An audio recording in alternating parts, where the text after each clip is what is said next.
Menimbang bahwa dari bukti P9, bukti T33, T34, dan T67 tersebut telah terbukti pemohon ditetapkan sebagai tersangka pada tanggal 21 Mei 2024 dan baru diperiksa sebagai tersangka besoknya pada tanggal 22 Mei 2024 dan dilanjutkan tanggal 12 Juni 2024. Menimbang bahwa hakim tidak sependapat dengan dalil termohon dan ahli dari termohon yang berpendapat untuk penetapan tersangka hanya dengan bukti permulaan yang cukup dan bukti yang cukup adalah minimal 2 alat bukti serta tidak harus adanya pemeriksaan calon tersangka terlebih dahulu.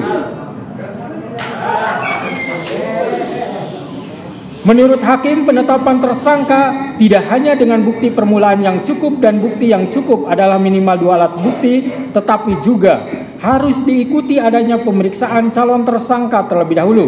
Karena hal tersebut sudah jelas dan tegas termaktub dalam putusan Mahkamah Konstitusi nomor 21/PUU 12 Romawi garing 2014 tertanggal 16 Maret 2015. Telah memberikan syarat tambahan bahwa selain 2 alat bukti harus dilakukan pemeriksaan terhadap calon tersangka terlebih dahulu.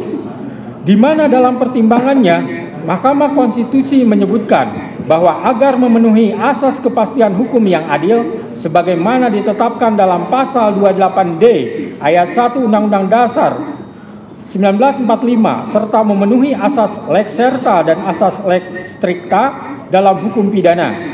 Maka prasa bukti permulaan yang cukup dan bukti yang cukup sebagaimana ditentukan dalam pasal 1 angka 14, pasal 17 dan pasal 21 ayat 1 KUHP harus ditafsirkan sekurang-kurangnya 2 alat bukti yang termuat dalam pasal 184 ayat 1 KUHP dan disertai dengan pemeriksaan calon tersangkanya kecuali terhadap tindak pidana yang penetapan tersangkanya dimungkinkan dilakukan tanpa kehadirannya in absentia. Menimbang bahwa pemeriksaan calon tersangka walaupun tidak dicantumkan dalam amar putusan, melainkan dibunyikan dalam pertimbangannya, akan tetapi putusan Mahkamah Konstitusi tersebut bersifat final dan mengikat, maka sepatutnya isi putusan seluruhnya harus dipatuhi terlebih lagi oleh penegak hukum. Menimbang bahwa keharusan adanya pemeriksaan calon tersangka di samping minimum 2 alat bukti tersebut semata-mata bertujuan untuk memberikan transparansi dan perlindungan hak asasi seseorang agar sebelum ditetapkan sebagai tersangka sudah dapat memberikan keterangan yang seimbang dengan minimum 2 alat bukti yang sah yang telah ditemukan oleh penyidik. Menimbang bahwa oleh karena sebagaimana fakta di persidangan tidak ditemukan bukti satupun yang menunjukkan bahwa pemohon dalam penyidikan yang dilakukan oleh termohon pernah dilakukan pemeriksaan sebagai calon tersangka sebelum ditetapkan sebagai tersangka oleh termohon, maka menurut hakim penetapan tersangka atas pemohon haruslah dinyatakan tidak sah dan dinyatakan batal demi hukum.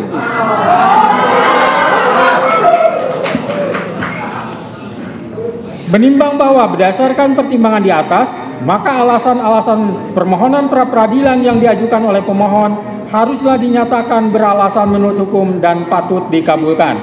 Menimbang bahwa oleh karena penetapan pemohon sebagai tersangka didasarkan pada penyidikan yang tidak sah, maka seluruh tindakan termohon terhadap pemohon menjadi tidak sah. Dengan demikian, mohon tenang. Dengan demikian, petitum dalam permohonan pra-peradilan pemohon secara hukum dapat dikabulkan untuk seluruhnya.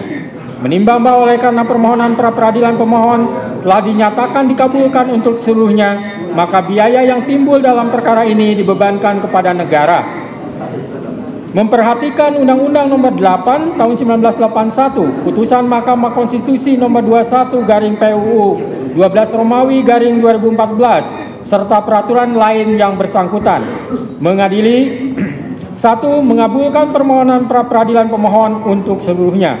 2. Menyatakan proses penetapan tersangka kepada pemohon berdasarkan surat ketetapan nomor Estap garing 90 garing 5 Romawi garing Res 124 garing 2024 garing Diskres Krimum tanggal 21 Mei 2004 atas nama Peggy Setiawan beserta surat yang berkaitan lainnya dinyatakan tidak sah dan batal demi hukum.